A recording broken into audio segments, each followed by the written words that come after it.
কলকাতা টিভিতে আপনাদের সকলকে স্বাগত। আপনাদের সঙ্গে রয়েছে আমি অঙ্কুর। শুরু করছি বাংলা বলছে। ইন্ডিয়ার চাপে নড়বড় করছে এনডিএ সরকার। আজ ঠিক একথাই বলেছেন রাজ্যের মুখ্যমন্ত্রী মমতা বন্দ্যোপাধ্যায়। মুকেশ আম্বানির পুত্রর বিবাহ উপলক্ষে মুম্বাইতে গিয়েছেন তিনি এবং সেই বিবাহের অনুষ্ঠানে উপস্থিত থাকার পর তিনি আজকে দেখা করেন শিবসেনার পক্ষ থেকে উদ্ধব ঠাকরের মাতোশ্রীর যে বাড়ি, সেখানে গিয়ে তাঁর সঙ্গে সাক্ষাৎ করেন। সাক্ষাতের পর সাংবাদিক সম্মেলনে একথাই বলেছেন মুখ্যমন্ত্রী মমতা বন্দ্যোপাধ্যায়। একই সঙ্গে জাতীয় ক্ষেত্রে কংগ্রেসের প্রতি তৃণমূল কংগ্রেসের যে অবস্থান তাও ব্যাখ্যা করেছেন তিনি বলেছেন, রাজ্যে কংগ্রেসের সঙ্গে নির্বাচনী যে দ্বৈরথ তা থাকলেও জাতীয় ক্ষেত্রে সমর্থন রয়েছে কংগ্রেসের জন্য। এবং এই বার্তা সামনেই লোকসভার অধিবেশন শুরু হচ্ছে। সেই অধিবেশনের আগে অত্যন্ত তাৎপর্যপূর্ণ বলেই মনে করছে রাজনৈতিক মহল। আজকেই কেন্দ্রীয় স্বরাষ্ট্রমন্ত্রী অমিত শাহ তিনি একটি ঘোষণা করেছেন। টুইটার হ্যান্ডেলে তিনি ঘোষণা করেন যে 25শে জুন এই তারিখটিকে আগামী সময় থেকে সংবিধান হত্যা দিবস হিসেবে পালন করার সিদ্ধান্ত নেওয়া হয়েছে কেন্দ্রীয় সরকারের পক্ষ থেকে। 1975 সালের 25শে জুন তারিখ থেকেই জরুরি অবস্থা ঘোষণা করেছিলেন তৎকালীন প্রধানমন্ত্রী ইন্দিরা গান্ধী এবং সেই সময় যে স্বৈরাচারিতা চালিয়েছিলেন তার প্রতিবাদেই এই জরুরি অবস্থার দিনটিকে সংবিধান হত্যা দিবস হিসেবে পালন করা হবে বলে ব্যাখ্যা অমিত শাহ। রাজনৈতিক মহলের বক্তব্য যে গত 10 বছরে ভারতীয় জনতা পার্টির সরকার থাকলেও তখন কিন্তু সংবিধান দিবস হিসেবে 26শে নভেম্বর দিনটির কথা বারংবার উঠে এসেছিল বিজেপি সরকারের মুখে, কিন্তু এই মুহূর্তে সংবিধান হত্যা দিবস কী কারণে আনা হচ্ছে। ফলে এই বিষয়টিকেও অবশ্য মুখ্যমন্ত্রী মমতা বন্দ্যোপাধ্যায় তা নিয়েও তাঁর প্রতিক্রিয়া জানিয়েছেন। অন্যদিকে যদি রাজ্য রাজনীতির দিকে তাকানো হয় তাহলে যে আড়িয়াদহের ভিডিও ভাইরাল হয়েছিল, সেই ভাইরালের প্রধান চক্রী জয়ন্ত সিং, আজকে তাকে সেই তালতলা স্পোর্টিং ক্লাবে নিয়ে গিয়ে ঘটনার পুনর্নির্মাণ করেন তদন্তকারী আধিকারিকরা। তবে আজকেও অবশ্য সেই জয়ন্ত সিং তিনি দাবি করেছেন তিনি সেখানে উপস্থিত ছিলেন না। পাল্টা প্রশ্ন তুলে দিয়েছেন তিনি সাংবাদিকদের কাছে যথেষ্ট ঔদ্ধত্যের সঙ্গে। এই বিষয়গুলি নিয়েই চর্চা করব বাংলা বলছেন মঞ্চে। আমাদের সঙ্গে রয়েছেন বিশিষ্ট অতিথিরা, দর্শকদের সঙ্গে পরিচয় করিয়ে দেব। রয়েছেন রাজ্য বিজেপির মুখপাত্র পৃথ্বীরাজ মুখোপাধ্যায়, আমাদের সঙ্গে রয়েছেন শক্তি মৈত্র প্রদেশ কংগ্রেসের মুখপাত্র, এবং রয়েছেন স্বপন মণ্ডল সিপিআই এর মুখপাত্র। স্বপন মণ্ডল রয়েছেন আমাদের সঙ্গে। আপনাদের সকলকেই কলকাতা টিভির পক্ষ থেকে স্বাগত জানাই। আমি একদম প্রথমে আজকে মুখ্যমন্ত্রী মমতা বন্দ্যোপাধ্যায় ঠিক কি বলেছেন আজ তার উদ্ধব ঠাকরের সঙ্গে সেই সাংবাদিক সম্মেলনে সার্বিক রাজনীতি নিয়ে আমরা প্রথমে শোনাব। दीदी आप ऐसा क्यों करें कि गवर्नमेंट स्टेबल नहीं है? कैसे स्टेबल है आप समझाओ मेरे को। दीदी इस बार खेला होगा क्या? खेला होगा क्या इस बार? खेला तो शुरू हो गया, चलते रहेगा। अरे बंगाल में तृणमूल कांग्रेस तैयार हुए हैं लड़ने के लिए। हम तो सीपीएम कांग्रेस को साथ एडजस्ट नहीं कर सकता है कि हम तो सीपीएम का साथ लड़ाई करके हम पावर में आया। सीपीएम का साथ हमारा रिश्ता नहीं है।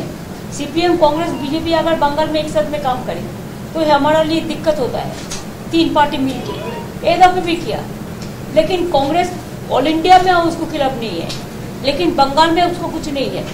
लेकिन इंडिया गठबंधन में हम लोग सब इकट्ठा हो गई है। আমি প্রথমে আসব প্রদেশ কংগ্রেসের মুখপাত্র শক্তি মৈত্রর কাছে। মুখ্যমন্ত্রী মমতা বন্দ্যোপাধ্যায়ের এই বক্তব্য যে বাংলায় কংগ্রেসের কিছু নেই, সেখানে লোকসভায় বিজেপি কংগ্রেস সিপিএম একযোগে তৃণমূল কংগ্রেসকে আক্রমণ করেছে, কিন্তু জাতীয় ক্ষেত্রে কংগ্রেসকে তাঁরা সমর্থন করেন, এই অবস্থানকে কিভাবে দেখেন?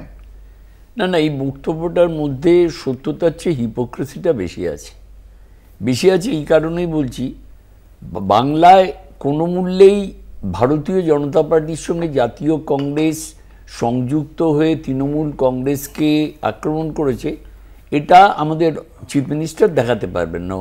প্রকারান্তরে এইটা বলতে আমি বাধ্য হচ্ছি যে বহু জায়গায় বহু সময়ে উনি বলছেন কংগ্রেসের কোনো অস্তিত্ব নেই। কংগ্রেসের যদি অস্তিত্ব নাই থাকে বাংলার মাটিতে দাঁড়িয়ে, তাহলে এখান থেকে একটা মেম্বার অফ পার্লামেন্ট গেছেন এবং আমরা গতবার 2টো ছিল, এবার আমরা একটা পেয়েছি। এবং সংসদীয় গণতন্ত্রের চারিত্রিক বৈশিষ্ট্যটাই এই, কখনো 0 থাকে, কখনো 10 থাকে, কখনো 20 থাকে। আজকে সর্বভারতীয় ক্ষেত্রে উনি বলছেন যে সর্বভারতীয় ক্ষেত্রে কংগ্রেসের সঙ্গে ওনার সদার্থক ভূমিকা থাকবে, তাহলে এটা অত্যন্ত একটা মানে লেট বেটার দ্যান নেভার অত্যন্ত একটা ভালো মানসিকতার পরিচয়, কারণ কেন্দ্রে যে সরকারটা কিন্তু এই কথা বলার সঙ্গে সঙ্গে এই কথাটা কেন বললেন উনি, আপনারা কি মনে করেন? এই কথা বললেন এই কারণেই যে বাংলার ওনার রাজনৈতিক অস্তিত্বটা বাংলাতে, তো বাংলাতে যদি কংগ্রেসের বিরোধিতা রাখতেই হবে ওনাকে, ওনার বাবুর কাছে আসবো। এই যে লোকসভা ভোটে বাংলায় ইন্ডিয়ার কোনো জোট হয়নি, কংগ্রেস বিজেপি সিপিএম একযোগে তৃণমূলকে আক্রমণ করেছে, এটা কি কেন্দ্রে এই মুহূর্তে একটা 100 আসন নিয়ে কংগ্রেস যে একটা ভালো শক্তিশালী বিরোধী দল, সেই কংগ্রেসকে 29 আসনের তৃণমূল কংগ্রেস চাপে রাখার জন্যই এই বিষয়টা উল্লেখ করলেন? কি মনে করেন? সেই খেলাটা প্রথম ভাইপোকে দিয়ে শুরু করেছিল। আপনি জানেন যে অভিষেক বন্দ্যোপাধ্যায় দিল্লিতে গিয়ে তারপরে দেখা করতে গেল হচ্ছে ওই অখিলেশ সিংয়ের সঙ্গে দেখা করতে গেল, তেজস্বী যাদবের সঙ্গে আলাদা করে মিটিং করছে, মানে অ্যাজিব তাকে যেন কেউ দায়িত্ব দিয়েছে যে ইন্ডিয়া জোটের মধ্যে যারা আছে শরিকরা আর কি, তাদের সঙ্গে আলাদা আলাদা করে কথা বলে একটা র্যাপো তৈরি করার জন্য। বিষয়টা হচ্ছে এই যে মমতা ব্যানার্জি যে আমাদের রাজ্যে কংগ্রেসের কথা বললেন, এটা তার অন্তরের কথা যে কংগ্রেস নেই এখানে, মানে তিনি অন্তর থেকেই কংগ্রেসকে অপছন্দ করেন আর কি। আর সেই কারণেই কিন্তু তিনি কংগ্রেস ভেঙে তৃণমূল কংগ্রেসটা তৈরি করেছেন। এটা তো একটা ব্যাপার গেল। দিল্লিতেও যে কংগ্রেস একটু শক্তিশালী হয়েছে সেটা কিন্তু উনি অন্তর থেকে চাননি, এখন ঢোক গিলতে হচ্ছে, যেটাকে বলা হয় ছুঁচো গেলার মতো অবস্থা। সেই জন্য উনি বলছেন যে অল ইন্ডিয়াতে আমরা জোটে আছি। প্রশ্নটা হচ্ছে যে উনি যে ওনার সরকার, ওনার নেতৃত্বে যে সরকার এই রাজ্যে চলছে, তারা যে চরম দুর্নীতি করেছে, যে ভণ্ডামি করছে, গণতন্ত্র হত্যা করছে, সেখানে বিরোধী কণ্ঠস্বর তো সমালোচনা করবেই। তার মানে এই নয় যে বিজেপির সুরে আমরা সুর মেলাচ্ছি, বরং আমরা মনে করি যে এই রাজ্যে বিজেপির বি টিম হয়ে যদি কেউ খেলে থাকে সেটা হচ্ছে মমতা বন্দ্যোপাধ্যায়। আসবো বিজেপির কাছে। এই যে আপনি দুজনের অভিযোগই শুনেছেন বিজেপির বিষয়, তার পাশাপাশি এই যে মমতা বন্দ্যোপাধ্যায়ের বক্তব্য, এটা কি ইন্ডিয়া জোটে কোনো ঐক্যের অভাব বলে মনে করছে বিজেপি? বক্তব্য আজকের এই যে এখন যে বক্তব্যটা শোনালাম, সেখানে বলা হচ্ছে যে জাতীয় ক্ষেত্রে কংগ্রেসের সঙ্গে ঐক্য আছে, কিন্তু আমাদের রাজ্যে পশ্চিমবঙ্গে কংগ্রেস বিজেপি সিপিএম একযোগে তৃণমূল কংগ্রেসকে আক্রমণ করে। না দেখুন, জাতীয় ক্ষেত্রে ইন্ডিয়া অ্যালায়েন্সে মমতা আছে, বাংলায় নেই, এটা তো বলা ভুল। আর দ্বিতীয় কথা হচ্ছে যে কংগ্রেস, সিপিএম এবং তৃণমূল এইবার নির্বাচনে কি প্রক্রিয়ায় খেলেছে বা কিরমভাবে খেলা হয়েছে আমরা দেখতে পেয়েছি। কারণ এই আপনাদের যে কংগ্রেসের এই যে মাননীয় মুখ্যমন্ত্রী আজকে বলছে যে কংগ্রেস ওদের সাথে নেই, কিন্তু আমরা দেখতে পাই এই যে অভিষেক বন্দ্যোপাধ্যায়, এই অভিষেক বন্দ্যোপাধ্যায়ের হয়ে যদি সুপ্রিম কোর্টে কোনো মানে কেউ প্রতিনিধিত্ব করেন বা অভিষেক বন্দ্যোপাধ্যায়ের হয়ে কেউ লড়েন, তাহলে সেটা আমরা দেখতে পাই কপিল সিব্বল কিংবা অভিষেক মনু সিংভিদের। আচ্ছা, দ্বিতীয় পয়েন্ট হচ্ছে আমরা দেখতে পেলাম ওই যে বাইরন বিশ্বাস, আপনাদের মনে আছে বাইরন বিশ্বাস প্রথমে জিতলো সাগরদিঘি উপনির্বাচনে, এবং তারপরে আমরা দেখতে পেলাম কোনো কথাবার্তা না বলে একদম ডাইরেক্ট শিফট করে গেল তৃণমূল কংগ্রেসের খাতায়। কি করে হলো? তারপরে উনি এসে তার জাস্টিফিকেশন কি দিলেন, এবং তৃণমূল কংগ্রেস তার জাস্টিফিকেশন কি দিল, যে এই বাইরন বিশ্বাসের বাবা নাকি তৃণমূল কংগ্রেসের বড় সমাজসেবী ছিল। তো সেই কারণে বাইরন বিশ্বাস, অর্থাৎ এই ঐক্যটা আদতে রয়েছে। অবশ্যই হয়েছে, কেন হয়নি? অর্থাৎ আমাদের রাজ্যেও আছে, বাইরেও আছে। মমতা বন্দ্যোপাধ্যায় নিজেই 2টো সিটের কথা কংগ্রেসকে বলেছিল। আপনারা দেখতে পেয়েছেন মালদা উত্তর, মালদা দক্ষিণ 2টো সিট ছাড়বার কথা বলেছিল, এবং যখন ঈশা খান চৌধুরী মালদা দক্ষিণে জিতলো, তারপর মমতা বন্দ্যোপাধ্যায় কি বললো যে সেই ঈশা খান চৌধুরীকে সেখানে, সেটা তো তাদের গিফটেড সিট ছিল, কারণ মমতা বন্দ্যোপাধ্যায় তো তার আগেই কথাবার্তা বলেছিল কংগ্রেসের সাথে যে আপনাদের মালদা উত্তর এবং মালদা দক্ষিণ দেবো, তাই সেইভাবে সেখানে সেটিং হয়েছে তৃণমূল এবং কংগ্রেসের, তাই ঈশা খান চৌধুরী সেখানে জিতেছে।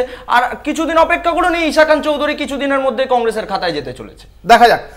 আপনি বলছেন তৃণমূল কংগ্রেসের খাতায় যেতে চলেছে, মানে ঈশা খান চৌধুরী তো কংগ্রেস, আপনি কংগ্রেস বললেন, সেই জন্য বিষয়টা ক্ল্যারিফাই করে নিলাম। আমরা ফিরে আসবো এই আলোচনা, একটা ছোট্ট বিজ্ঞাপনী বিরতির পর ফিরে আসছি, সঙ্গে থাকুন। ফিরে এলাম বিরতির পর। আপনারা দেখছেন বাংলা বলছে, আপনাদের সঙ্গে রয়েছে আমি অঙ্কুর। ইতিমধ্যেই আমাদের সঙ্গে এই আলোচনায় যোগ দিয়েছেন আরও একজন বিশিষ্ট অতিথি। আমাদের সঙ্গে রয়েছেন বৈশ্যানাথ চট্টোপাধ্যায়, বিশিষ্ট আইনজীবী, তৃণমূল কংগ্রেসের মুখপাত্র। আপনাকে কলকাতা টিভির পক্ষ থেকে স্বাগত জানাই। আমরা যে আলোচনায় ছিলাম বৈশ্যানাথ দা, সেখানে মমতা ব্যানার্জির বক্তব্য, আজ তিনি উদ্ধব ঠাকরের সঙ্গে সাক্ষাতের পর একটি সাংবাদিক সম্মেলনে তিনি খুব স্পষ্টভাবেই জানান যে এনডিএ সরকার নড়বড় করছে, এবং কংগ্রেসের সঙ্গে সম্পর্কের ক্ষেত্রে লোকসভা নির্বাচনে বাম এবং বিজেপির সঙ্গে কংগ্রেস ও তৃণমূল কংগ্রেসকে এ রাজ্যে আক্রমণ করেছে, কিন্তু জাতীয় ক্ষেত্রে কংগ্রেসের প্রতি সমর্থন রয়েছে বলেই ব্যাখ্যা মমতা বন্দ্যোপাধ্যায়ের। এর প্রেক্ষিতে বাকিরা প্রতিক্রিয়া যেটা দিয়েছেন, কংগ্রেস বলছেন যে এই বক্তব্যে মমতা বন্দ্যোপাধ্যায়ের হিপোক্রেসি রয়েছে। আমি আপনার অভিমত জানতে চাইব। আসলে এই রাজ্যে মনে করুন বামফ্রন্ট সব মিলিয়ে শূন্য, কংগ্রেস বামফ্রন্টের দুজন বাকি সব জমানত জব্দ হয়ে গেছে। এবার কংগ্রেসেরও সেই অবস্থা, একটা সিট কোনো মতে পেরেছে, স্টেটের প্রেসিডেন্টই হেরে গেছে। তো সাধারণভাবেই ওরা এই ধরনের কথা বলবে। এই বঙ্গের সিপিএম বা বঙ্গের কংগ্রেস যারা একসাথে লড়ে দুজনে মিলে এক পেয়েছে, তো সেই জায়গায় দাঁড়িয়ে আমি এটুকু বলতে পারি যে ন্যাশনাল জাতীয় প্রেক্ষিতে দাঁড়িয়ে মমতা ব্যানার্জি একটা গুরুত্বপূর্ণ রাজনীতিক সারা ভারতবর্ষের মধ্যে এবং জনপ্রিয়তম নেত্রী হিসাবে আমরা বাঙালিরা মনে করি। তো সেই জায়গায় দাঁড়িয়ে তিনি জাতীয় স্তরে বিজেপি বিরোধী যে মঞ্চ, সেই মঞ্চের নামকরণও তিনি করেছেন। তিনি আন্তরিকভাবে চেয়েও ছিলেন। আজকে দুটো সিট কংগ্রেসকে শুনেছিলাম দিতে চেয়েছিলেন, কংগ্রেস দুটো সিটে মানেনি, লাস্টে একটাই নেমে গেছে। আর বামফ্রন্টের সঙ্গে কংগ্রেসের আজকে হঠাৎ করে কংগ্রেস বিজেপি ঘনিষ্ঠতার কথা কেন তুললেন? মানে কংগ্রেসকে চাপে রাখতে? মানে এই রাজ্যের সবাই জানে যে অধীর চৌধুরী যে ভোটটা বিজেপি ট্রান্সফার হতো এবং সিপিএম 4% ভোটে বিধানসভায় নেমে গেছিল 2021, আপনি হিসাবটা বার করুন। আর আমাদের ভোট বেরিয়েছে শতাংশের হিসাবে, কিন্তু বামফ্রন্ট 4% নেমে গেছিল। বামফ্রন্টের যে ভোটটা নেমে গেছিল সেই ভোটটা গিয়ে এতে জয়েন হয়ে গেছিল বিজেপিতে, যার ফলে বিজেপির শতাংশ বেড়েছিল। এটা একটা অঙ্কের হিসাবে বেরোচ্ছে।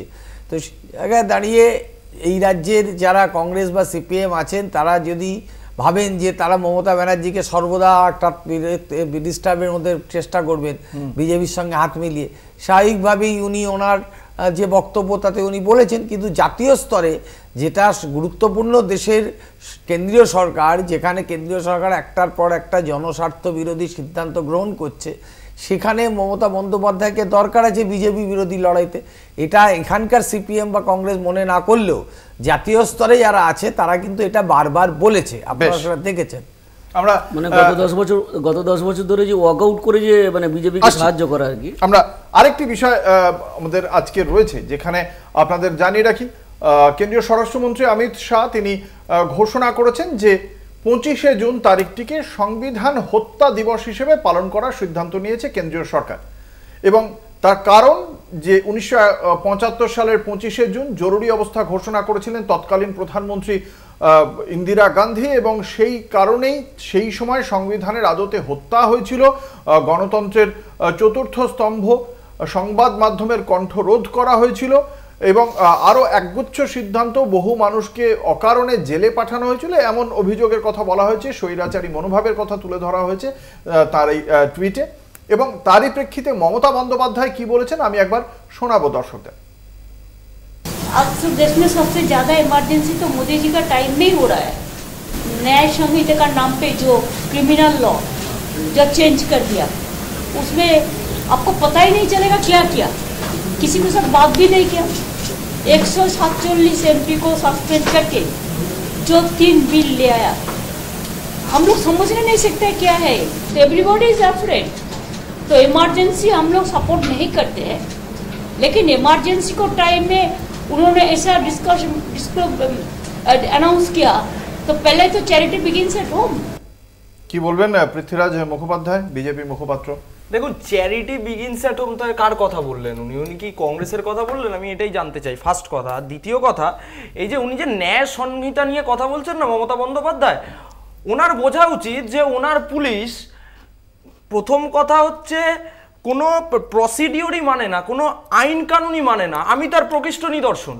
আমি আপনাকে বলি, না না, আমি আপনার বিষয়ে যাব। আমার তার আগে প্রশ্ন, গত 10 বছরে এই সংবিধান হত্যা দিবস নিয়ে মাথা ঘামায়নি ভারতীয় জনতা পার্টি বা কেন্দ্রের সরকার, কিন্তু হঠাৎ করে তারা তৎপর হলো, মানে এই শক্তি বৃদ্ধি করা বিরোধীকে ভয় পাচ্ছে বলেই কি? না, শক্তি বৃদ্ধি, বিরোধীর শক্তি বৃদ্ধি কোথায়? বিরোধীরা সবাই মিলে গিয়ে 233-এ থেমেছে। আচ্ছা, তারপরের কথা, এই যে মমতা বন্দ্যোপাধ্যায় যে আজকে এত বড় বড় কথা বলছে, তার নেতা তৃণমূলের নেতা অভিষেক বন্দ্যোপাধ্যায় হয়েছে যেদিন আমরা দেখতে পেলাম ডেপুটি স্পিকার নিয়ে আলোচনা হচ্ছে, সেই দিন কংগ্রেস তাদের পাত্তাই দেয়নি। এই যে সর্বভারতীয় কংগ্রেসের কথা বলছেন, সেদিন যখন কে সুরেশের নাম প্রস্তাব করেছিল কংগ্রেস, সেই সময় দাঁড়িয়ে অভিষেক বন্দ্যোপাধ্যায় এসে প্রেসকে বাইট দিয়েছিল যে this has been an unilateral decision taken by the opposition. তো তারপরে এখন উনি কংগ্রেসের কথা বলতে পারেন এবং এখন উনি উনি তো খুব স্পষ্টভাবেই বলেছেন যে এক্ষেত্রে সংবিধান হত্যা দিবসটা এই সংবিধানকে হত্যা করেছে এই জরুরি অবস্থা, মানে নাম না করে জরুরি অবস্থা চালিয়ে গেছে এই মোদী সরকার।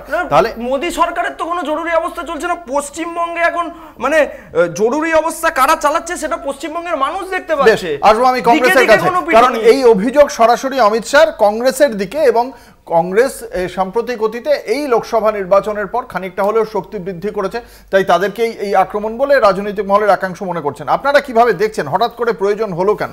আমি একটা কথা বলি, বিজেপির মুখপাত্র বললেন যে ঈশা খান তৃণমূল কংগ্রেসে চলে যাবেন। উনি ভুলে যান যে অর্জুন সিং, তারপরে কৃষ্ণ কল্যাণী, তারপরে মণিকাঞ্চন, বিশ্বজিৎ দাস, তারপরে তাপস রায়, তারপরে বিশ্বজিৎ দাস, এগুলো ইতিহাসটাকে জানতে হবে। আর এমার্জেন্সিটা কি আর ন্যায়সংহতিটা কি, এটা আইপিসির ধারাগুলোকে কিভাবে বাদিয়ে, এবং তোমাকে আরো বলে দিচ্ছি যে ইন ফ্রন্ট অফ দ্য না না আমি তোমার আমি আসবো আমি বিজেপি এবং কংগ্রেসের কাছে বলছি, আমি দুটো বিষয় আমি আসছি। পৃথ্বীরাজ আমি দুজনকেই ধাওয়াবো। আমি একটা বিষয় দর্শকদেরও জানিয়ে রাখি যে আজকে মমতা বন্দ্যোপাধ্যায় যে কথা বলছেন এবং অমিত শাহ যে টুইট করেছেন, সেই বিষয়টি কিন্তু অত্যন্ত গুরুত্বপূর্ণ এই কারণেই যে এই ইতিমধ্যেই শুধুমাত্র টুইট করে ক্ষান্ত হননি, অলরেডি তার গেজেট নোটিফিকেশনও কার্যত করে ফেলেছেন, সেই ছবিও দেখেছি আমরা তার টুইটে। কিন্তু বক্তব্যটা হচ্ছে সংবিধান হত্যা দিবস পালন করার এই সিদ্ধান্ত এত দ্রুত নেওয়ার প্রয়োজনটা হলো কেন, যখন গত 10 বছরে মনে পড়েনি? আচ্ছা, অভিষেক বন্দ্যোপাধ্যায়ের মন্তব্য নিয়ে বললেন মুখপাত্র, আজকে মনে পড়ছে এনডিএ গভর্নমেন্ট, একদিন বলেছেন বিজেপির মোদী সরকার, গত 10 বছর ধরে বলেছে দাদা আমি আপনার কাছে এমার্জেন্সি নিয়ে প্রতিক্রিয়াটা চাই। এমার্জেন্সি নিয়ে প্রতিক্রিয়া হচ্ছে এইটাই যে মোদি হচ্ছে সবচেয়ে বড় ডিক্টেটর এবং অটোক্র্যাট। মোদির আমলেই রোজ এমার্জেন্সি 150 লোককে, 150 মেম্বার অফ পার্লিয়ামেন্টকে বহিষ্কার করে একটার পর একটার পর একটা বিল পাস করিয়ে নিয়েছে, যে বিলগুলো একদম এমার্জেন্সির চেয়েও আরো বেশি ভয়ঙ্কর। আর সংবিধানের কথা, সংবিধান আমাদের নেতা রাহুল গান্ধী হাতে নিয়ে যেদিন শপথ নিলেন, আমরা 233-এ পৌঁছেছি কিনা সেটা আলোচনার বিষয়বস্তু নয়। আমরা 400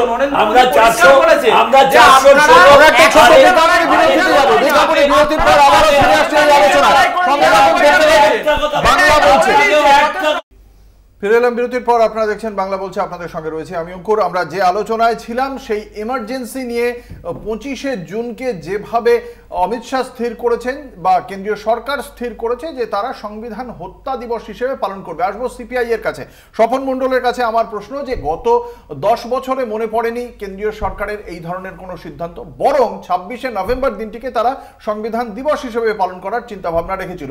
আজকে হঠাৎ এটার প্রয়োজন হচ্ছে কেন? আপনি তো তার বিশ্লেষণে কিছুটা বলেছেন যে যে এই বিরোধী শক্তি যেহেতু একটু শক্তিশালী হয়েছে এই ইলেকশনে আর কি, মোদী সরকার, যেটাকে আমরা তো এনডিএ বলি না, মোদী সরকার বলি আর কি, তো সেই মোদী সরকারের উপর চাপ আছে, এটা অস্বীকার করা যায় না। কিন্তু আমার প্রশ্ন ওই যে যেটা টুইট করেছেন না, এটা নিয়ে আর কি, যে অমিত শাহ কত বড় সংবিধান বিশেষজ্ঞ আমি জানি না, এমার্জেন্সি জারি যেটা হয়েছিল সেটা কিন্তু সংবিধানের কথাটা লেখাই ছিল, মানে সংবিধানে কিন্তু সেই প্রভিশনটা ছিল। তাহলে স্বাভাবিকভাবে সংবিধানে যদি কোনো প্রভিশন থাকে তাহলে সেটাকে যদি কেউ অ্যাপ্লাই করে সেটা হত্যা বলে আমরা মনে করি না, কিন্তু তার খারাপ প্রয়োগ হয়েছিল। আমি যেটা বলছি যে সংবিধান ওই এমার্জেন্সিটা জারি হয়েছিল বলেই এই অমিত শাহরা যে দলটা করে আর কি, এই ধরনের একটা ভয়ঙ্কর দল আমাদের দেশে কিন্তু তৈরি হয়েছিল। আপনারা সবাই জানেন এর ইতিহাসটা, যে জয়প্রকাশ বিজেপি ছিল না, আমি বলছি এক সেকেন্ড, আমি জয়প্রকাশ নারায়ণের নেতৃত্বে জনতা পার্টি পরে তৈরি হয়েছিল, উনি তো কংগ্রেসই করতেন। তা ইন্দিরা গান্ধীর বিরুদ্ধে কিভাবে ষড়যন্ত্র করেছিল, দেশ বিরোধী কাজে তারা যুক্ত হয়ে পড়েছিল, এবং এই যে আমরা বলি না বিজেপি দলটাকে আমরা বলি কি বিহাইন্ড জেপি, মানে জয়প্রকাশের পেছনে পেছনে তৈরি হলো বিজেপি দল, তাই না? তা এই জয়প্রকাশ নারায়ণরা ষড়যন্ত্র করেছিল বলেই তো এমার্জেন্সিটা জারি করতে হয়েছিল। সিপিআই কিন্তু প্রথম সাপোর্ট করেছিল। আমি আসবো তৃণমূল কংগ্রেসের এত দেশদ্রোহিতার কাজ করছে, দেশ বিরোধী কাজ করেছে। আমরা যদি সেই ইতিহাসের দিকে যাই বৈশ্বনাথ, আমি যদি আপনার কাছে সেই ইতিহাসের দিকে যাই, তাহলে সেই সময় প্রথমত বিজেপি ছিল না, কিন্তু যে জনতা পার্টির ছিল সেই জনতা পার্টির অনেক শরিকের মধ্যে আজকের ডেটে সেই সমস্ত শরিকের কয়েকজন আজকে কংগ্রেসের সঙ্গে এই ইন্ডিয়া জোটে রয়েছে। তাহলে কি সেই বিরোধী ঐক্যটাকে ভাঙার জন্যই এই কৌশল অমিত শাহ? কি মনে করছেন আপনারা? যতদূর মনে পড়ছে 1977 সালে জনতা পার্টির যে সরকার হয়েছিল তাতে অটল বিহারী বাজপেয়ী বিদেশ মন্ত্রী ছিলেন। তো সেই জন্য এখন বিজেপি পার্টির পরবর্তীকালে নামকরণ হয়েছে, কখনো 2টো সিট পেয়েছে, আবার দল বেড়েছে, ওরা এইসব অনেক ইতিহাস আছে। এখন বিজেপির যারা অ্যালায়েন্স ছিলেন, যারা ওদের শরিক দল ছিলেন, এমনকি অকালি দল থেকে যারা ছিলেন, তারা একে একে প্রায় অনেকেই সরে গেছেন। আমি এই মুহূর্তে শিবসেনা থেকে শুরু করে অনেকগুলি দলই ছিল যারা বিজেপির সাথে, তারা বিজেপির সাথে থাকতে পারেনি। এখন নতুন করে কংগ্রেসের সাথে বা তৃণমূলের সাথে কারোর ভালো সম্পর্ক হওয়াতে ওনারা এই ইমার্জেন্সির ব্যাপারটা তুলছেন। কিন্তু আমি মমতাদির একটা পার্টিনেন্ট কোশ্চেন তুলেছেন যে 142 জন সাংসদকে তাড়িয়ে দিয়ে যে নতুন ফৌজদারি আইন কার্যকর করার পর আইন এনেছে, সেই আইনে কিন্তু এই রাষ্ট্রটাকে তারা একেবারে তাদের সরকারের পুলিশের হাতে তুলে দিতে চাইছে। আমি যেরকম ফৌজদারি প্র্যাকটিস করি, ওকালতি করি, আমরা জানি যে কেউ ধরা পড়লে তাকে 15 দিন পর্যন্ত পুলিশ কাস্টাডিতে নেওয়া যায়। নতুন আইনে বলছে সেইটা আপনি 40 দিন পরেও যদি মনে করেন যে তাকে পুলিশ হেফাজতে নেওয়া যাবে, তাহলে নিতে পারবেন। মানে পুলিশের দ্বারা রাষ্ট্র শক্তিকে ব্যবহার করে একটা দল তার শক্তি বাড়াতে চাইছে। কেন্দ্রীয় এজেন্সিকে বাড়িয়ে আপনি বলুন, অজিত পাওয়ারকে চোর বললো, সেই অজিত পাওয়ারকে মুখ্যমন্ত্রী করলো। তো হেমন্ত বিশ্ব শর্মাকে চোর বললো, সেই হেমন্ত বিশ্ব শর্মাকে মুখ্যমন্ত্রী করলো। শুভেন্দু অধিকারীকে চোর বললো হাতে করে টাকা নেওয়ার পর নারদা স্টিং অপারেশনে, তাকে বিরোধী দলের নেতা করলো। আপনি বলুন নারায়ণ রানে থেকে রেড্ডির ব্রাদার্স, যাদেরকে সেন্ট্রাল এজেন্সি ব্যবহার করে তাদেরকে জেলে পড়বার কথা বলেছিল, তারা ওয়াশিং মেশিনে আজকে সাদা হয়ে গেল। তা সুতরাং এই কেন্দ্রীয় সরকারের যে এই যে সংবিধানের প্রতি যে দেখাতে চাই যে সংবিধান, এইসব হলো ওদের চটকদারি কথা। আসল লুকানো হিডেন এজেন্ডাটা হলো যে সেন্ট্রাল এজেন্সিদের ব্যবহার করে ওরা অন্য দলের লোককে জব্দ করবে, হেনস্থা করে নিজের পার্টিতে কিছু লোককে সারেন্ডার করাবে। একদম একটা অন্য বিষয় আসবে, একটু কংগ্রেসের কাছে একটা কৌতূহলী প্রশ্ন। 10 জনপথে গিয়ে মুকেশ আম্বানি পুত্রের বিবাহ সংক্রান্ত বিষয়ে আমন্ত্রণ পত্র দিয়ে এসেছিলেন, কিন্তু এই বিবাহকে যখন দেখতে পাচ্ছি এই দেশের সমস্ত শীর্ষ নেতৃত্ব বিভিন্ন রাজনৈতিক দলের, তাদেরকে দেখতে পাচ্ছি সেই বিবাহ অনুষ্ঠানে উপস্থিত থাকতে, কংগ্রেস একেবারে এড়িয়ে যাচ্ছে। কারণ কি? মানে এটা দেখুন, কংগ্রেসের চারিত্রিক বৈশিষ্ট্যটাই হচ্ছে মুখ আর মুখোশ কখনো কংগ্রেস করে না। নেমন্তন্ন আপনি করতেই পারেন, এবং যে গেছেন তাকেও আমি বিরোধিতা করি না, কারণ এটা সামাজিক অনুষ্ঠান, যেতেই পারেন। কিন্তু আমাদের নেতা রাহুল গান্ধী আদানি সম্বন্ধে যে কথাগুলো বলেছেন পার্লামেন্টে দাঁড়িয়ে দিনের পর দিন, যেভাবে ভারতীয় জনতা পার্টি তাকে গার্ড করেছে, যেভাবে একটার পর একটা সরকারি বেসরকারি সংস্থা তার হাতে তুলে দেওয়া হচ্ছে, আজকে যদি সেই অনুষ্ঠানে ফিজিক্যালি গিয়ে প্রেজেন্ট হতেন, হয়তো একটা ভুল বার্তা পৌঁছতো। সেই কারণে এটা কৌতূহলী প্রশ্নর কিচ্ছু নেই, এটা খুব সাদা মাটা প্রশ্ন। You have got every right to ask me, অধিকার আপনার নিশ্চয়ই আছে আমাকে প্রশ্ন করবার, যে সমস্ত একটা সামাজিক অনুষ্ঠানে সব রাজনৈতিক দলের নেতা নেত্রীরা এবং বিভিন্ন ব্রিটেন থেকে তার জন্য 3টে জেট, 100টা স্পেশাল ফ্লাইট সব অ্যারেঞ্জ করা হলো, বোম্বে হলিউডের স্টাররা এলো, একদম মানে তারকা খচিত একটা অনুষ্ঠান। সেইখানে সোনিয়ার কাছে গেছিলেন ব্যক্তিগতভাবে আমাদের নেত্রী সোনিয়া গান্ধীর কাছে, তিনিও উপস্থিত হননি, বা রাহুল গান্ধী। আর রাহুল গান্ধী কিন্তু একটা কথা প্রথম থেকেই বলেছেন যে আমি ভারতবর্ষের মানুষ আমাকে বিরোধী আসনে বসবার, আমাকে না, আমাদের বিরোধী আসনে বসবার দায়িত্ব দিয়েছে, আমরা বিরোধিতা করব। আজকে মাত্র মানে বলেছিল 400 পার, আমরা সেটা অন্য বিষয়। আপনারা সামনে লোকসভার বাদল অধিবেশন শুরু হচ্ছে এবং মানে সেখানে বাজেট পেশ করা হবে, এবং সেই জায়গা থেকে আমরা দেখব যে কংগ্রেসের এবং বিরোধী ঐক্য ভাঙার জন্য এই যে অমিত শাহের যে চিন্তা ভাবনা বলে বিরোধীরা ব্যাখ্যা করছেন, যে এই সংবিধান হত্যা দিবস, তার পাশাপাশি যে সমস্ত কথাগুলো বলা হচ্ছে, কতটা এনডিএ নড়বড়ে সেটাও আমরা টের পাবো। আমরা প্রসঙ্গান্তরে যাব। রাজ্যের অন্যতম গুরুত্বপূর্ণ ঘটনা, গত কয়েকদিন আগে যেভাবে তালতলা স্পোর্টিং ক্লাবে আমরা দেখতে পেয়েছিলাম ভাইরাল ভিডিও, জানিয়ে মুখ্যমন্ত্রী বলেছেন যে এই যে ঘটনাটি, এই ঘটনাটি 3 বছর আগেকার। সেই ঘটনার প্রেক্ষিতে অভিযুক্ত জয়ন্ত সিং তিনি পুলিশ হেফাজতে, আজকে তাকে নিয়ে ঘটনার পুনর্নির্মাণ হয় এবং তালতলা স্পোর্টিং ক্লাবটি সিল করে দেওয়া হয়। ঘটনার পুনর্নির্মাণের সময় তারপরে যখন সাংবাদিকরা প্রশ্ন করে অভিযুক্ত জয়ন্ত সিংকে ঘটনাটি সম্পর্কে, আপনারা দেখতে পাচ্ছেন সেই সময় সেই ভিডিও ফুটেজে দেখতে পাওয়া যাচ্ছে ঘটনাস্থলে উপস্থিত রয়েছেন জয়ন্ত সিং। কিন্তু জয়ন্ত সিং কি বলছেন আমরা একবার শোনাবো দর্শকদের।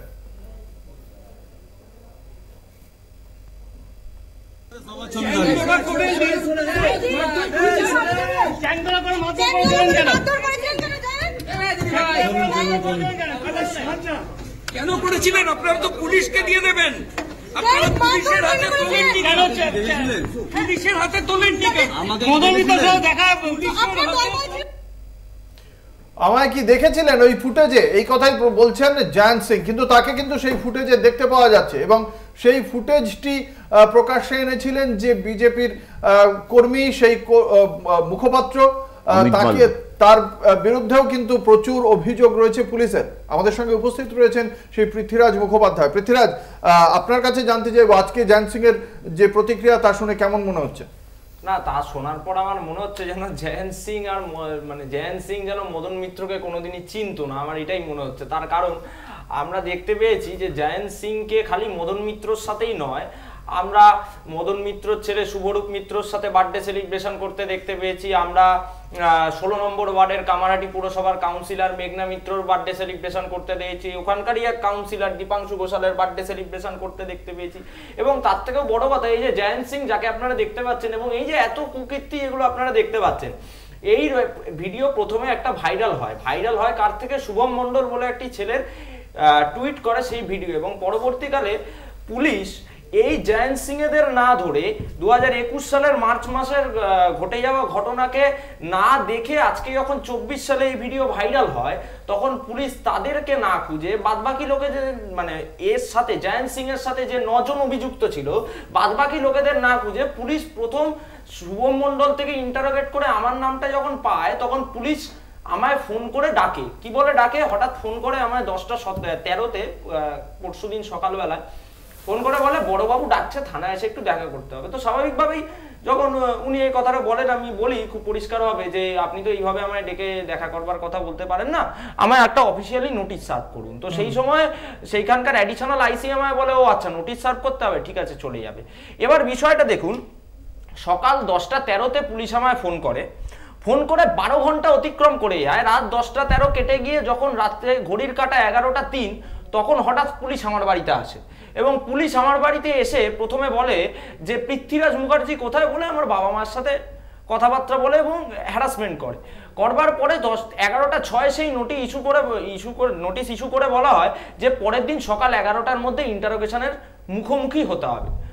তো সেই দিন রাত্রে আমায় খোঁজাখুঁজি করা হয়, কারণ তাদের একটা মাইন্ডসেটই ছিল যে আমায় সেখানে গ্রেপ্তার করে এই সোর্স, এই ভিডিও কোথা থেকে বেরিয়ে আসছে, এই ভিডিও কেন বেরিয়ে আসছে, কারণ হাই কমিশনের প্রেসার, সিএম অর্ডার দিয়েছে, তো তাই জন্য আমায় গ্রেপ্তার করতে হবে। তো যাই হোক, আমি আমার দলের যারা উচ্চ নেতৃত্ব আছে এবং আমার যারা অ্যাডভোকেট আছেন সবার সাথে কথা বলে আলটিমেটলি রাজ্য সরকার এবং রাজ্য পুলিশ আবার একটা থাপ্পড় খেলো পরের দিন কলকাতা হাইকোর্টে, যেখানে বিচারপতি অমৃতা সিনহা রায় দিল যে পুলিশ কোনো কোয়ার্সিভ অ্যাকশন নিতে পারবে না, যেটা পুলিশ আগের দিন রাত্রিবেলা 11:03 করবার জন্য আমার বাড়িতে এসেছিল। এবং বিচারপতি অমৃতা সিনহা বলেন যে আমি তদন্তে সহযোগিতা করতে হবে, কিন্তু আমার বিরুদ্ধে কোনো কড়া পদক্ষেপ নেওয়া যাবে না।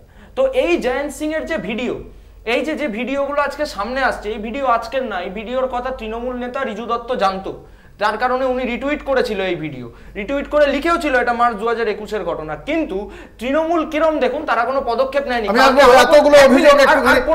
15 সেকেন্ড আমি বলে দিই, এই যে আলাপন বন্দ্যোপাধ্যায় কালকে একটা প্রেস কনফারেন্স করলো, সেই প্রেস কনফারেন্স করে সেখান থেকে আলাপন বন্দ্যোপাধ্যায় জানালো যে 2016 সালের ক্রিমিনাল রেকর্ডে নাকি জয়ন্ত সিং এর নাম ছিল। তো আমার এইখান থেকে একটাই প্রশ্ন তৃণমূল কংগ্রেসকে, যে যদি 2016 সালের ক্রিমিনাল রেকর্ডে জয়ন্ত সিং এর নাম থাকে, তাহলে 2021 সাল বলুন কিংবা 2024 সাল বলুন, বিধায়ক পুত্র মদন মিত্রর ছেলের সাথে কিভাবে মমতা বন্দ্যোপাধ্যায়ের মিছিলে অভিযোগ ভারতীয় জনতা পার্টি, আমরা সেই অভিযোগের উত্তর অবশ্যই তৃণমূল কংগ্রেস দেবে। আমরাও শুনবো একটা ছোট্ট বিজ্ঞাপনী বিরতির পর ফিরে আসছি, সঙ্গে থাকুন। ফিরে এলাম বিরতির পর, আপনারা দেখছেন বাংলা বলছে, আপনাদের সঙ্গে রয়েছে আমি অঙ্কুর। আসবো বৈশ্বনাথ চট্টোপাধ্যায়ের কাছে। তৃণমূল কংগ্রেসের কি উত্তর রয়েছে বিজেপির এতগুলো অভিযোগের? কোন অভিযোগটা বলবো বলুন তো? উনি তো অনেক রকম কথা বললেন। আপনি এটা বলুন না, মানে একদম প্রথমে এটা দিয়ে শুরু করতে পারেন। মানে তালতলা স্পোর্টিং ক্লাব এতদিন কেন খোলা ছিল? 2021 সাল থেকে গভর্নমেন্ট জানতো, তারপরে আজকে সিল করার দরকার, সেটা আজকে মনে পড়লো কেন বলুন তো?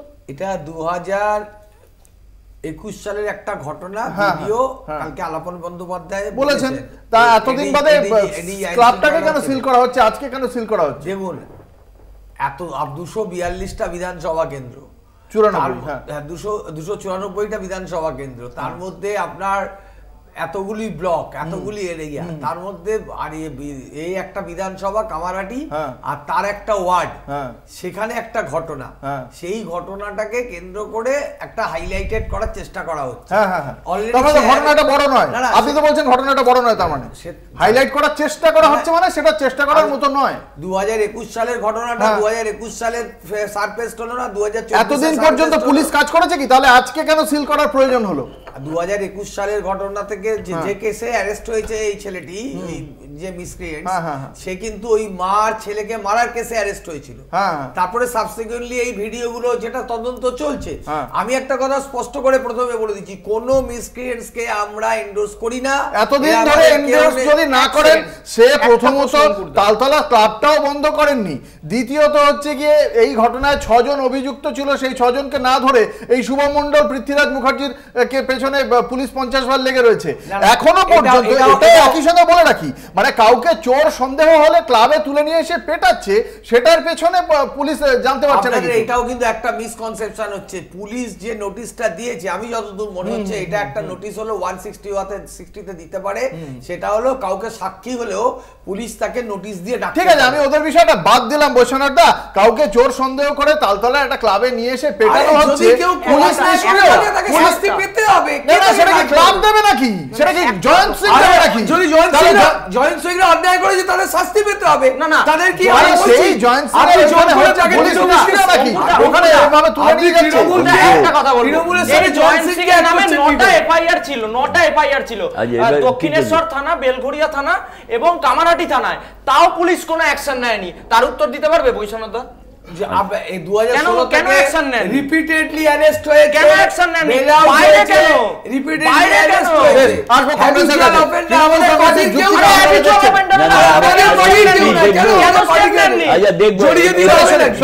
জোর করে চাপিয়ে দিলে হবে। আমি একটা কথা বলি, ওই কামারহাটি অঞ্চলের যতগুলো আছে, মানে প্রৌঢ় পিতা বা মাতা আছেন, প্রায় সবাই আমার ব্যক্তিগতভাবে পরিচিত। এবং সবচেয়ে আশ্চর্য হলাম, ওদের যে প্রৌঢ় প্রধান গোপাল সাহা, তদানীন্তন বামপন্থীর সময়ও একাই জিততো, এরকম ঘটনা আছে। তখন লাইনের এপারে দাঁড়াতো, পরবর্তীকালে প্রসঙ্গে আসুন। সেই জায়গায় দাঁড়িয়ে আজকে জয়ন্ত সিং 6 বার গ্রেপ্তার হয়েছে বলছেন, তারা বেল আউট হয়েছে সাবজেক্ট। কিন্তু যেটা আমি কেন বললাম, প্রসঙ্গতেই আসছি, বলছে যে ওই রকম প্রসাদ সম অট্টালিকা, তালতলা ক্লাবে নিয়ে গিয়ে প্যারালাল অ্যাডমিনিস্ট্রেশন, তাকে মারা এবং প্রমোটারদের নিজের বাড়িটা করা। আজকে চেয়ারম্যান বলছেন যে তার কাছে এরকম কোনো বাড়ির নকশাও পড়েনি, এরকম কোনো জমি আছে তাও জানেন না। পাশে সামনে পুকুর এবং সামনে একটা বিলাসবহুল প্রচুর দামি গাড়ি, গাড়িটা ওর নামে নয়, গাড়িটা ওর নামে, কিন্তু মান্থলি ইনস্টলমেন্টটা পেমেন্ট করতো ওই জয়ন্ত সিং। আজকে অনারেবল চিফ মিনিস্টার কালকেই আদানির ওখানে যাওয়ার আগে বললেন যে নির্বাচনের আগে ভাবমূর্তি নষ্ট কর। দেখুন, সত্যিটাকে সত্যি যদি না বলা হয়, সমাজ বিরোধীরা কখনো কোনোদিন কারুর হয় না। দেখি আমি আসবো সিপিআই এর কাছে। আমার আদানির বিয়ে তো নয়, ওটা তো আম্বানির। হ্যাঁ, ওটা আদানি বলেছে, ভুল করেছে। আমি আসবো এই যে আজকে জয়ন্ত সিংকে আমরা দেখতে পাচ্ছি, আমি ওখানে ছিলাম, পুলিশ হেফাজতেও তার এমন ঔদ্ধত্য, কার আশীর্বাদী হাত তার মাথার উপর রয়েছে যে এখনো সে ঔদ্ধত্য দেখাতে পারছে? কি মনে করে সিপিআই?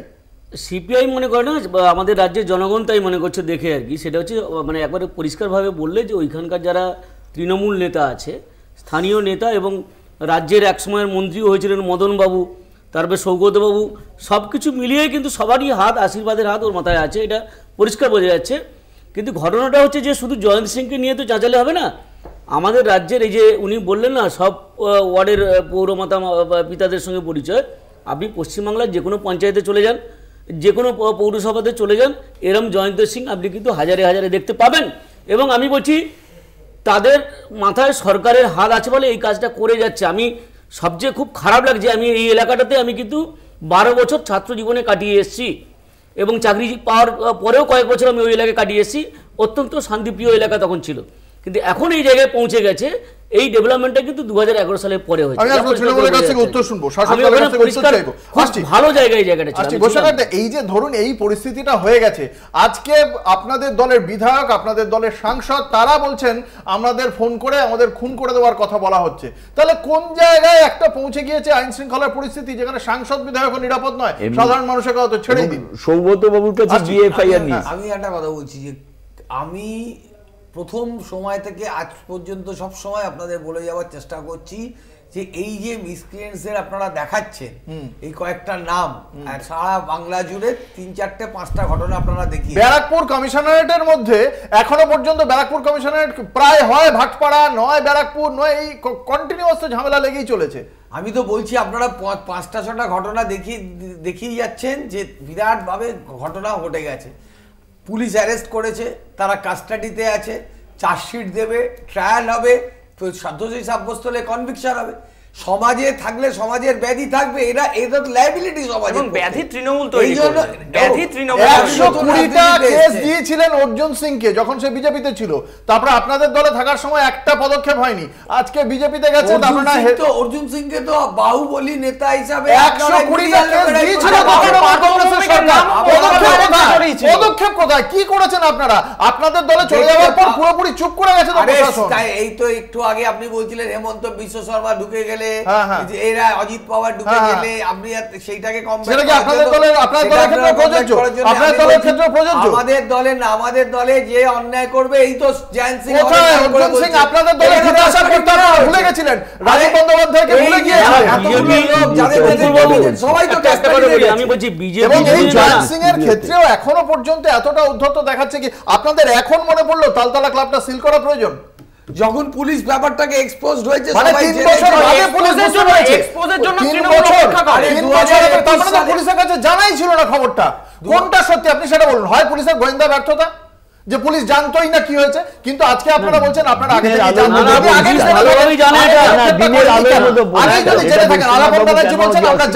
তাহলে আগে এই তালতলা ক্লাব কেন বন্ধ করা? আগে পুলিশের মুখপাত্র হিসাবে এখানে এনেছেন না,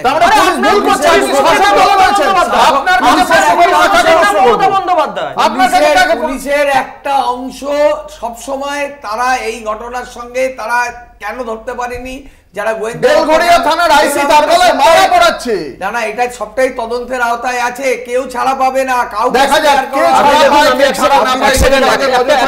আজকের বাংলা বলছে এখানেই শেষ করছি। আমাদের সঙ্গে ছিলেন পৃথ্বীরাজ মুখার্জি, বৈশ্বনাথ চট্টোপাধ্যায়, শক্তি মৈত্র, স্বপন মণ্ডল। আপনাদের সকলকে আপনাদের মূল্যবান মতামতের জন্য অসংখ্য ধন্যবাদ। শেষ করছি বাংলা বলছে। দেখতে থাকুন কলকাতা টিভি, রাত দিন 7 দিন।